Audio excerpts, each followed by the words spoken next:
Hola a tothom, sóc en Jordi i us parlo des de la Marbella, aquí a Barcelona, a la platja, on avui volia explicar-vos o parlar-vos de les creences limitants, aquests constructes mentals que moltes vegades no sabem veure o identificar, però que, com el nom indica, ens limiten en el nostre dia a dia i, a més, això són creences, són estructures que tenim en el nostre ment que les podem, ensorrar d'alguna manera.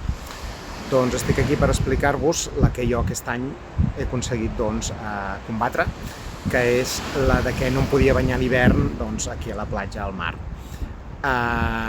Avui no, perquè està ennuvolat, no? Però ahir amb sol encara em banyava amb una temperatura de 14 graus i ho he aconseguit.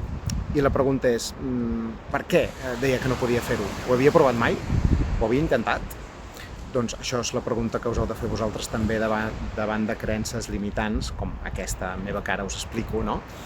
Hem actuat, ho hem provat, ho hem fet, perquè potser es tracta simplement de fer un pas i d'aconseguir-ho, com és el meu cas. Aquí també m'ha mogut el fet dels beneficis que té tant pel sistema immunitari, per activar tot el que és la circulació, i els romans això, i les cultures nòrdiques ho fan, i simplement és un benefici pel cos, és un benefici per la ment, el fet d'estar a la platja, el fet d'estar a la sorra, també és la connexió, també és la presència, i ara ho puc fer durant l'any, els dies que fa sol ho intento fer.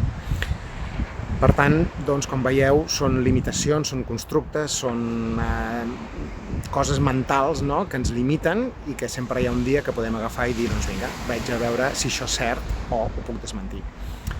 També us diria que intenteu fer-ho sempre quan us sentiu, d'alguna cosa que sentiu que heu de fer, no fer-ho per fer-ho, sinó perquè realment tingui un sentit per vosaltres, o realment que aquestes limitacions us afectin en el dia a dia.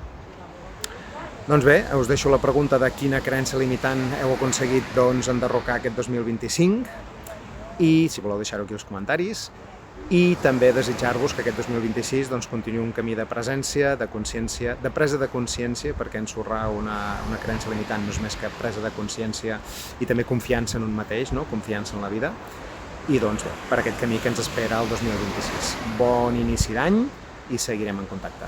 Gràcies pel vostre temps.